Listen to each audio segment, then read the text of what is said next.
kuja ku makaminuza. Ngereye mbasuze kandi bifurize ibihe byiza mwebwe mukomeje kudukurikira muri impande zitandukanye. Mu gakinjiro ka Gisozi hongeye gufatwa n'inkongi y'umuriro ukabije cyane nkuko amakuru tugira muri aka kanya akomeza kugenda avuga kuri cyumweru tariki 12 Gashyantare 2023 ahazwe mu gakinjiro umurenge wa Gisozi mu karere ka Gasabo isambiri n'igice z'umugoroba mu gice cyaho bacururiza bakanatunganya imbaho hafashwe n'inkongi y'umuriro mwinshi cyane aho kugeza ubu hari hataramenyekana icyateye iyi nkongi y'umuriro. Bamwe mu baturage baraho mu gakinjiro bakababwiye itangazamakuru ko nabo bagiye kubona bakabona hatangiye gucumba umwotsi mwinshi cyane biza no kugeraho bari kubona umuriro mu buryo bukabije cyane. Bikaba byasabye rero ko imodoka 3 za polisi y'u Rwanda zishinzwe kuzimya inkongi y'umuriro zihagera kugira ngo zihangane n'uyu umuriro mwinshi cyane uri basiye aka gakinjiro ka Gisozi. Nakubwira ko atari ubwa mbere aka gakinjiro ka Gisozi gafashwe n'inkongi y'umuriro kandi hakangirikiramo ibintu byinshi cyane ko no mwaka ushize wa 2022 inkongi y'umuriro rigeze kwibasira aka gakinjiro ka Gisozi hangirikiramo ibintu bitari bike cyane. Ngivyo rero ibikomeza kugenda biba muri aka gakinjiro ka Gisozi abantu bakibaza se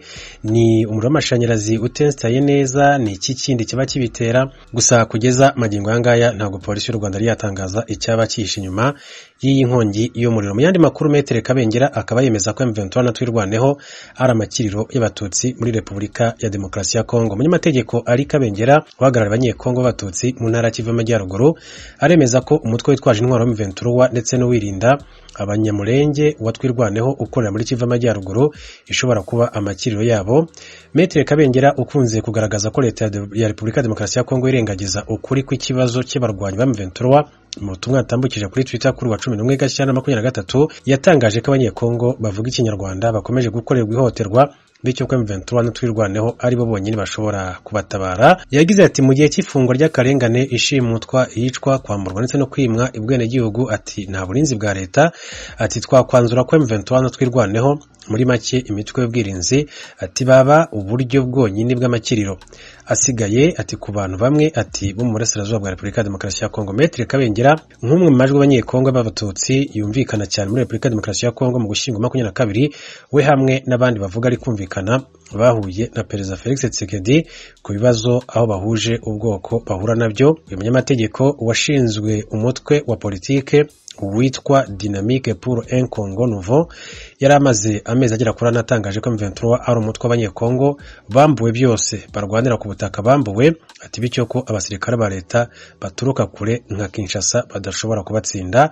Hari tariki ya 16 Nyakanga 2022 maze Metere Kabengera agira ati M23 yiganjemo abakiri bato bahunze guhera mwaka wa 1980 bamwe ati mwaka wa 1984 ati n'abandi mwaka wa 1986 ntibafite icyo bahomba ati kubera ko batakaje byose iki kucyitaho ati ni ngombwa nta miryango bagira nta butaka nta bwene gihugu ntabwo bakwemererwa rero kuba mu Rwanda cyangwa se Uganda ati natwe tuvuga tuti oya ati n'abanyarwanda ariko nabo bavuga bati ubu ni ubutaka bwaho dukomokaho ati reka dufate intwaro turwane. Ayo mu karere k'ibiyaga bigari byo muri Afrika tuhere muri Tanzania kwishami ry'umuryango w'abibumbye ryita ku mpunzi HCR ryatangiye gahunda yo kujyana zimwe mu mpunzi gutuzwa imbere mu gihugu mu rwego rwo gukemura burundu ikibazo cy'ubuhunzi ku mpunzi z'abarundi n'abanyekongo bahungiye mu nkambi za Nduta na Nyarugusu bafite ibibazo bikomeye bitabakundira gusubira mu bihugu baturutsemo.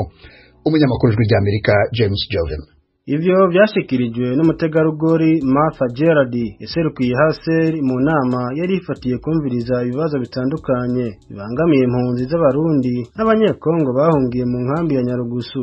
Gusa ibitigiri byo bazojana muri uwo mugambi ibyashyizwe habona. Umutegarugori Martha muri iyo nama yavuze ko uretse impunzi z'abarundi n'impunzi z'abanyekongo zahunze mu mwaka w'1996 zifite ibibazo bikomeye nazo zizokwandikwa muri uwo mugambi kugira zitwagwe mu gihugu kigira gatatu mu ntumbero yo gukemura ikibazo cy'ubuhunzi burundu. Yashimangiye ko icyo gikorwa kizokorwa ku mugaragaro atampisho kugira bazojanwa bazobe ari bajya bemejwe ko bafise ibibazo bikomeye cyane kurusha abandi. Impunzi zisabwa kwitura mu biro bya seri kuvuga ibibazo nyamukuru bituma batosubira mu gihugu cy'amavuko nyuma yaho bazokwandikwa hama bajanwe mu gihugu kigira gatatu. In UNHCR, we do not do resettlement activities secretly. We are very transparent in every case processing activity. Muri HCR igikorwa cyo gutwara impunzi mu gihugu kigira gatatu tugikora mu mpisho.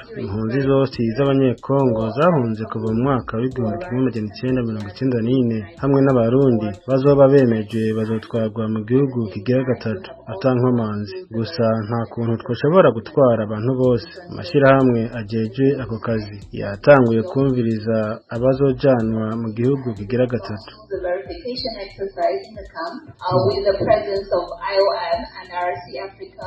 Mu gihe ibitigiri by'abazojanwa mu gihugu kigira gatatu bitashizwe ahabona, amakenga ni menshi ku mpunzi z'abarundi yuko abazojanwa ari bake cyane, mu gihe abafise ibibazo bikomeye bituma batosubira mu gihugu c'amavuko ari benshi. Manirakiza Japhet yaserukiye impunzi z'abarundi muri iyo nama yasabye ko ibitigiri by'abajanwa mu gihugu kigira gatatu yoduga cyane mu gukemura burundu ikibazo cy'ubuhunzi, mu gihe imyaka yose impunzi zamara intekera ku mutwe zihunguka zikongera guhunga bivanye n'ibibazo bitandukanye bifatiye ku kibazo cy'umutekano muke barizwa mu gihugu cy'u Burundi. Kuhakikisha kilio chetu kama wakimbizi wa Kirundi cha kupewa nchi ya tatu kinaanza kufanyiwa kazi japo idadi ni ndogo.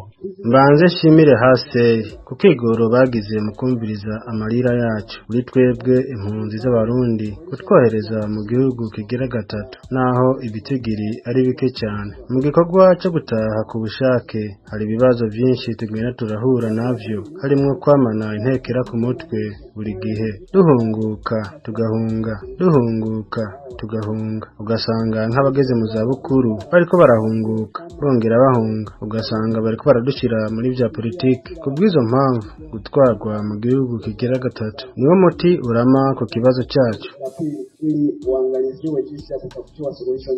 Icyo gikorwa kirimo gukorwa n'amashirahamwe abiri yita ku mpunzi ariyo OMS hamwe na IRC bita International Rescue Committee mu rurimi rw'ikingereza. Bemeza ko mu kiringo cy'imyaka ibiri iza bazoba batunganije uwo mugambi. Leta y'igihugu cya Tanzania nta jambo yashikirije muri iyo nama, naho mu mwaka w'2020 yari yagabishije impunzi ko atampunzi izosubira gutwarwa mu gihugu kigira gatatu cyibure kuronswa bwene gihugu mu ntumbero yo gusunika impunzi kugira zitahe ku bwinshi, naho benshi muri bo bemeza ko icyo bahunze kitarakemuka kandi buri muntu yahunze ukwiwe. Kuva mu nkambi ya Nyarugusu iri mu gihugu cya Tanzania, James Jovini kubw'ijwi rya Amerika.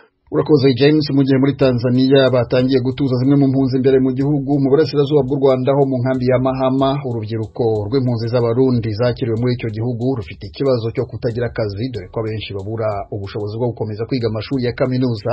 Thierry Ndayishimiye yarabasuye. N'abarangije secondaire kenshi baca baza ngaha mu nkambi ugasanga ntibarose amahirwe yo gukomeza kubera uburyo kwiga za kaminuza. Bamwe bakabura akazi, hakabaho n'abashobora kubura igishoro cyo gutangira kwikoresha. Abo ni bamwe mu gwaruka gwavuganye n'ijwi rya Amerika igihe umumenyesha makuru waryo yabagendera muri iyo kambi ya Mahama iherereye mu karere ka Kirehe mu gihugu cy'u Rwanda. Ubwo gwaruka harugizwe n'abarundi n'abakongomani, basigura ko bafise ingorane zo kuronka ico bakora iyo bahejeje igice ca kabiri c'amashure yisumbuye. Urubyiruko ruba mu nkambi tubayeho ku buryo bugoranye, bamwe bakabura akazi, hakabaho n'abashobora kubura igishoro cyo gutangira kwikoresha. Akazi karagoye kubona uri ngaha. Bavuga kandi ko benshi muri bo baba badafise n'ubushobozi bwo kubandanya amashure ya kaminuza. N'abarangije secondaire kenshi baca baza ngaha mu nkambi ugasanga ntibarose amahirwe yo gukomeza kubera uburyo bwo gukomeza kwiga za kaminuza. Icyo kibazo turagifise, turifuza rero ko uko batugira ubuvugizi ayo mashure akaboneka ya primaire na secondaire, ko hobaho n'ubundi buryo bw'umwana arangije secondaire habaho amakaminuza ku buryo atamuntu ava ku ishuri arangije secondaire. Basigura ko kuba badafise ibyo bakora mu buzima bwa misi yose bituma hari abagendera mu ngeso mbi zirimo kunywa ibiyayuramutwe n'ubushurashuzi nk'uko babyiganijwe rya Amerika. Baca usanga rero ngaho mu nkambi ntacyo bafise bakora, usanga ari ikibazo. Bamwe baca baja mu biyayuramutwe, mu biyobyabwenge kubera kubura icyo bakora canke se kubura ubwo